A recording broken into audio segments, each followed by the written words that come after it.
and welcome back to Stop and Go F1 in a very special location of the back of a car outside a Sainsbury's, a 5 minutes drive away from the Mercedes F1 factory. That's how we're doing things now, from these special locations. And it's time for the Azerbaijan race review, which I was able to watch also in the back of this car.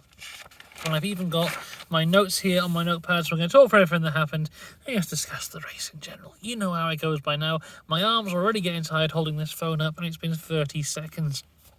So, firstly, my first note says Carlos Sainz is beautiful, but that's because my sister stole my notepad.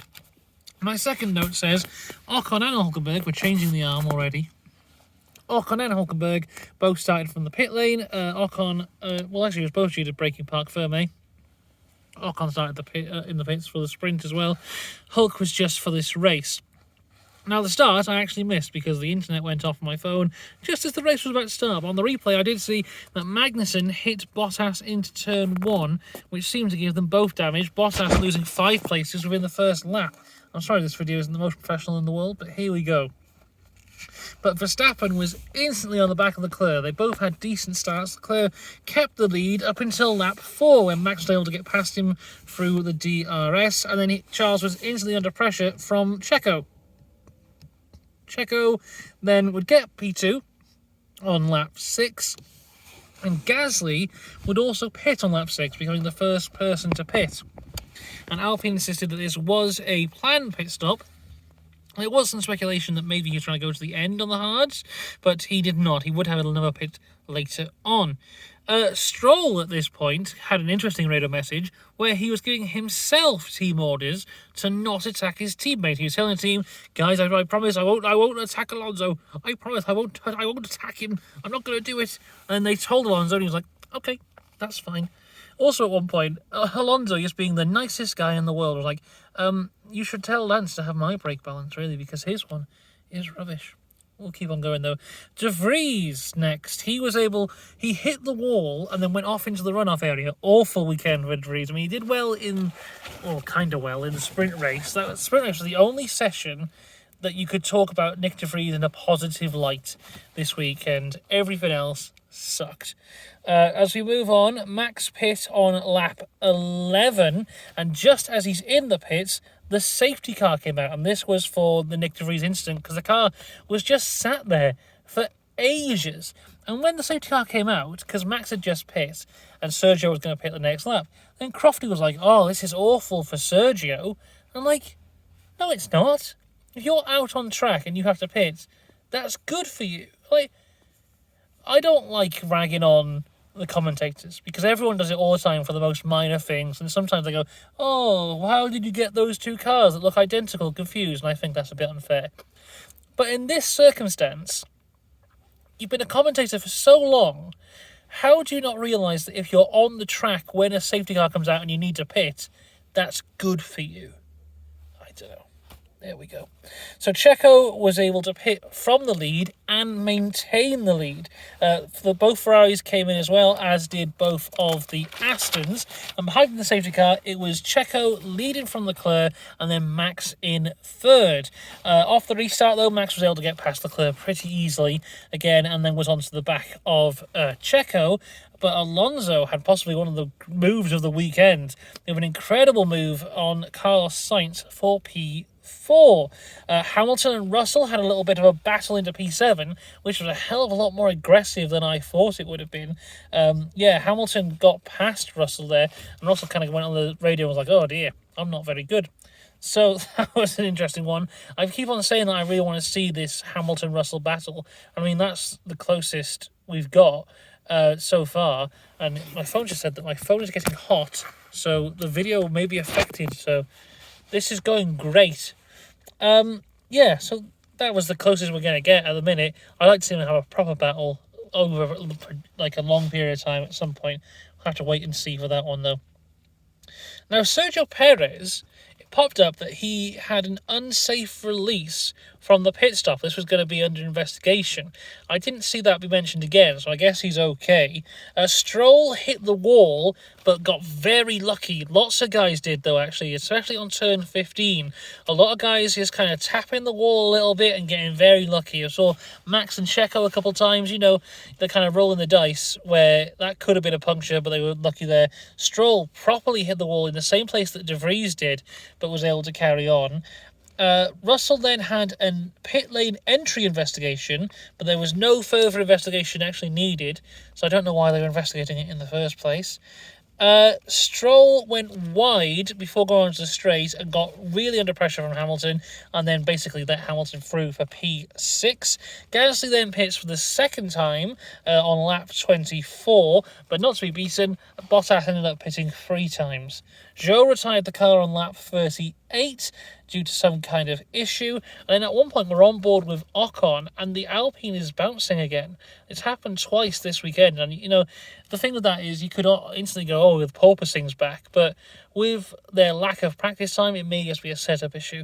But yeah, I saw the Alpine bouncing a couple times this weekend. You get a battle between Hamilton and Sainz for P5, but Sainz is able to keep the position throughout the laps. And bloody hell, one of the biggest talking points of the race was Hülkenberg and Ocon, due to starting from the pit lane on the hards, were going as long as they could and hoping for a safety car to gain an advantage. And Hülkenberg had one of the biggest trains behind him ever, led by Lando Norris. So it was Hulk from Lando, and Lando just could not get past the Haas. And this is this brand new McLaren with all these upgrades. It's the car we should have had in Bahrain, driven by this generational talent, soon to be world champion. I don't want to hate him or anything, but he should be able to pass a Haas. A Haas on old hards. You should have been able to pass him, but it took until lap 46 for Lando Norris to get past Hülkenberg, and once Lando passed him, then the floodgates were open. Everyone was passing him. Yuki passed him, Oscar Piastri passed him, Alex Albon passed him, Kevin Magnussen passed him. Russell pits near the end for the softs to try and get the fastest lap, which I believe he did. And then Nico Hülkenberg was to take his one and only pit stop on the penultimate lap. And then, on the final lap, Ocon decided to pit. And this is probably the biggest talking point from the entire race, because on the final lap, the pit was full of the press, who were waiting to take the photo of the cars in the podium places, and they were filling up the pit lane. And my God, the onboard from Ocon is terrifying, because he just comes around the corner and they're there, and they're not even really getting out of the way that quickly. He's just skimming them. He could have hit about 5 or 10 different people. It looks like an onboard from the 70s.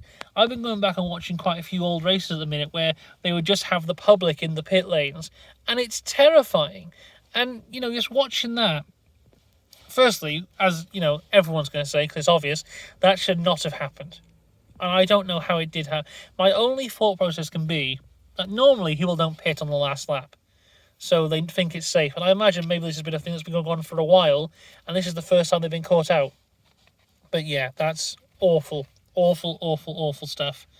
Someone could have been seriously injured or worse in that situation, and yeah, there's going to be some... He will get talking to there. I don't know whose fault it was. I imagine it was the FIA. But, yeah, not good. Not good.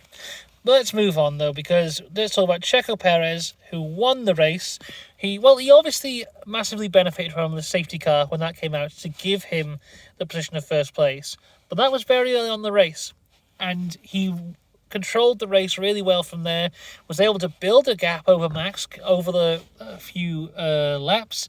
We know he's good at street circuits, and he was able to win the race. So some people will call him out, oh, you were lucky for the safety car, but I think it was more than that. Fantastic race from Perez today, and that means that there is only 6 points between Max and Checo at the top of the drivers' table, and I don't think many people will be expecting that at this point in the season. Do we have a championship battle on our hands?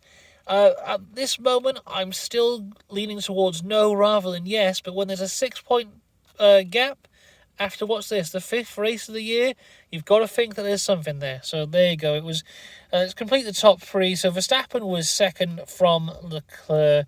Then going on, it's Alonso, Sainz, Hamilton, Stroll, Russell, Norris, and Yuki gets the final points position. So it's 2 points finishes in a row for Yuki Tsunoda. Piastri was 11th, Albon 12th, Magnussen 13th, Gasly 14th, Ocon 15th, Sargent was 16th, Hulkenberg 17th, and Bottas, who seemingly just wanted to spend more time in the pits than on the racetrack, was 18th. Only 2 DNFs, Zhou and De Vries. So there you go. That's the race rundown. It was not a great race. I'm not going to lie. It was not great. Not much to talk about. I don't think it was this. People will probably blame the sprint race for the lack of excitement here. I don't think that's necessarily true. But yeah, not the best. Not the worst. It was okay. But it will be massively overshadowed by Ocon nearly killing multiple people. That's all we got time for. At some point this week, there'll be the driver ratings that I'll post hopefully tomorrow. And I might not be in the back of the car when I do it. But who knows. So I'll see you then. Goodbye.